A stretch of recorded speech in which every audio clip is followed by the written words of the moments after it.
to Dr. Lewis. I have not found all the benefit I expected at Scarborough, where I have been these 8 days. From Harrogate we came hither by the way of York, where we stayed only 1 day to visit the castle, the minster and the assembly room. The first, which was heretofore a fortress, is now converted to a prison, and is the best, in all respects, I ever saw, at home or abroad. It stands in a high situation, extremely well ventilated, and has a spacious area within the walls, for the health and convenience of all the prisoners except those whom it is necessary to secure in close confinement. Even these last have all the comforts that the nature of their situation can admit. Here the assizes are held, in a range of buildings erected for that purpose. As for the minster, I know not how to distinguish it, except by its great size and the height of its spire, from those other ancient churches in different parts of the kingdom, which used to be called monuments of Gothic architecture, but it is now agreed that this style is Saracen rather than Gothic, and, I suppose, it was first imported into England from Spain, great part of which was under the dominion of the Moors. Those British architects who adopted this style don't seem to have considered the propriety of their adoption. The climate of the country, possessed by the Moors or Saracens, both in Africa and Spain, was so exceedingly hot and dry, that those who built places of worship for the multitude employed their talents in contriving edifices that should be cool, and, for this purpose, nothing could be better adopted than those buildings, vast, narrow, dark, and lofty, impervious to the sunbeams, and having little communication with the scorched external atmosphere, but ever affording a refreshing coolness. Like subterranean cellars in the heats of summer, or natural caverns in the bowels of huge mountains. But nothing could be more preposterous than to imitate such a mode of architecture in a country like England, where the climate is cold, and the air eternally loaded with vapors, and where, of consequence, the builder's intention should be to keep the people dry and warm. For my part, I never entered the Abbey Church at Bath but once, and the moment I stepped over the threshold, I found myself chilled to the very marrow of my bones. When we consider that in our churches, in general, we breathe a gross stagnated air, surcharged with damps from vaults, tombs, and charnel houses, may we not term them so many magazines of rooms, created for the benefit of the medical faculty? And safely aver that more bodies are lost than souls saved by going to church, in the winter especially, which may be said to engross 8 months in the year. I should be glad to know what offense it would give to tender consciences if the house of God was made more comfortable or less dangerous to the health of valetudinarians, and whether it would not be an encouragement to piety, as well as the salvation of many lives, if the place of worship was well floored, wainscot, warmed, and ventilated, and its area kept sacred from the pollution of the dead. The practice of burying in churches was the effect of ignorant superstition, influenced by knavish priests, who pretended that the devil could have no power over the defunct if he was interred in holy ground, and this indeed is the only reason that can be given for consecrating all cemeteries, even at this day. The external appearance of an old cathedral cannot be but displeasing to the eye of every man who has any idea of propriety or proportion, even though he may be ignorant of architecture as a science, and the long slender spire puts one in mind of a criminal impaled with a sharp stake rising up through his shoulder. These towers, or steeples, were likewise borrowed from the Mohammedans, who, having no bells, used such minarets for the purpose of calling the people to prayers. They may be of further use, however, for making observations and signals, but I would vote for their being distinct from the body of the church, because they serve only to make the pile more barbarous, or Saracenical.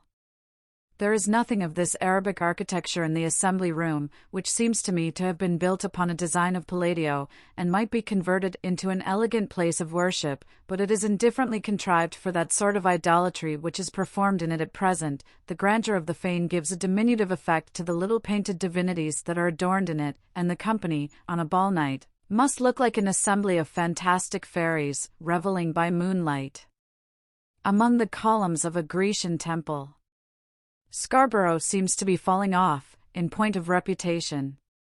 All these places, Bath excepted, have their vogue, and then the fashion changes. I am persuaded there are 50 spas in England as efficacious and salutary as that of Scarborough, though they have not yet risen to fame, and, perhaps, never will, unless some medical encomiast should find an interest in displaying their virtues to the public view. Be that as it may, recourse will always be had to this place for the convenience of sea-bathing, while this practice prevails, but it were to be wished they would make the beach more accessible to invalids. I have here met with my old acquaintance, H. Hewitt, T., whom you have often heard me mention as one of the most original characters upon earth. I first knew him at Venice, and afterwards saw him in different parts of Italy, where he was well known by the nickname of Cavallo Bianco, from his appearing always mounted on a pale horse, like Death in the Revelations. You must remember the account I once gave you of a curious dispute he had at Constantinople, with a couple of Turks, in defense of the Christian religion, a dispute from which he acquired the epithet of demonstrator. The truth is, H. owns no religion but that of nature, but, on this occasion, he was stimulated to shew his parts, for the honor of his country. Some years ago, being in the Capitolio at Rome, he made up to the bust of Jupiter, and, bowing very low, exclaimed in the Italian language, "I hope, sir, if ever you get your head above water again, you will remember that I paid my respects to you in your adversity." This sally was reported to the Cardinal Camerlengo, and by him laid before Pope Benedict XIV, who could not help laughing at the extravagance of the address, and said to the Cardinal, "Those English heretics think they have a right to go to the devil in their own way." Indeed, H. was the only Englishman I ever knew who had resolution enough to live in his own way, in the midst of foreigners, for, neither in dress, diet, customs, or conversation, did he deviate one tittle from the manner in which he had been brought up. About 12 years ago, he began a gyro or circuit, which he thus performed. At Naples, where he fixed his headquarters, he embarked for Marseilles, from whence he travelled with a voiture into Antibes. There he took his passage to Genoa and Larissai, from which last place he proceeded, by the way of Cambretina, to Pisa and Florence. After having halted some time in this metropolis, he set out with a vetturino for Rome, where he reposed himself a few weeks, and then continued his route for Naples, in order to wait for the next opportunity of embarkation. After having 12 times described this circle, he lately flew off at a tangent to visit some trees at his country house in England, which he had planted above 20 years ago. After the plan of the double colonnade in the piazza of St. Peter's at Rome, he came hither to Scarborough, to pay his respects to his noble friend and former pupil, the M. of G., and, forgetting that he is now turned of 70, sacrificed so liberally to Bacchus.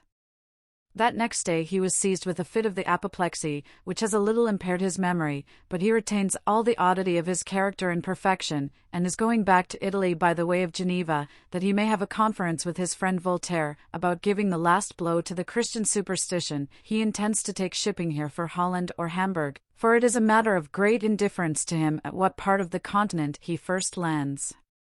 When he was going abroad the last time, he took his passage in a ship bound for Leghorn, and his baggage was actually embarked. In going down the river by water, he was by mistake put on board of another vessel under sail, and, upon inquiry, understood she was bound to Petersburg. Petersburg, said he, "I don't care if I go along with you." He forthwith struck a bargain with the captain, bought a couple of shirts of the maid, and was safe conveyed to the court of Muscovy, from whence he travelled by land to receive his baggage at Leghorn. He is now more likely than ever to execute a whim of the same nature, and I will hold any wager, that as he cannot be supposed to live much longer, according to the course of nature, his exit will be as odd as his life has been extravagant. This gentleman crossed the sea to France, visited and conferred with Mr. de Voltaire at Ferney, resumed his old circuit at Genoa, and died in 1767 at the house of Vanini in Florence. Being taken with a suppression of urine, he resolved, in imitation of Pomponius Atticus, to take himself off by abstinence, and this resolution he executed like an ancient Roman. He saw company to the last, cracked his jokes, conversed freely, and entertained his guests with music. On the third day of his fast, he found himself entirely freed of his complaint, but refused taking sustenance. He said the most disagreeable part of the voyage was past, and he should be a cursed fool indeed, to put about ship, when he was just entering the harbour. In these sentiments he persisted, without any marks of affectation, and thus finished his course with such case and serenity, as would have done honour to the firmest Stoic of antiquity. But, to return from one humorist to another, you must know I have received benefit, both from the chalybeate and the sea, and would have used them longer, had not a most ridiculous adventure, by making me the town talk, obliged me to leave the place, for I can't bear the thoughts of affording a spectacle to the multitude. Yesterday morning, at 6 o'clock, I went down to the bathing place, attended by my servant Clinker, who waited on the beach as usual, the wind blowing from the north, and the weather being hazy, the water proved so chill that when I rose from my first plunge, I could not help sobbing and bawling out from the effects of the cold. Clinker, who heard me cry, and saw me indistinctly a good way without the guide, buffeting the waves, took it for granted I was drowning, and rushing into the sea, clothes and all, overturned the guide in his hurry to save his master. I had swam out a few strokes, when hearing a noise, I turned about and saw Clinker, already up to his neck, advancing towards me, with all the wildness of terror in his aspect, afraid he would get out of his depth. I made haste to meet him, when, all of a sudden, he seized me by one ear, dragged me bellowing with pain upon the dry beach, to the astonishment of all the people, men, and women, and children there assembled. I was so exasperated by the pain of my ear, and the disgrace of being exposed in such an attitude, that, in the first transport I struck him down, then, running back into the sea, took shelter in the machine where my clothes had been deposited.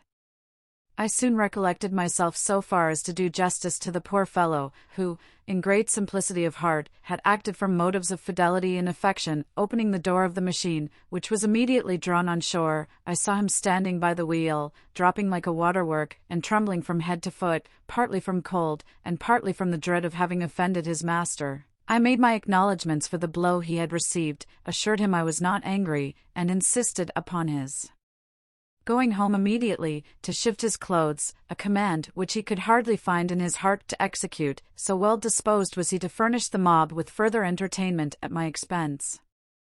Clinker's intention was laudable without all doubt, but, nevertheless, I am a sufferer by his simplicity. I have had a burning heat, and a strange buzzing noise in that ear, ever since it was so roughly treated, and I cannot walk the street without being pointed at, as the monster that was hauled naked ashore upon the beach. Well, I affirm that folly is often more provoking than knavery, and more mischievous too, and whether a man had not better choose a sensible rogue, than an honest simpleton for his servant, is no matter of doubt with yours, Matt. Bramble, Scarborough, July 4th.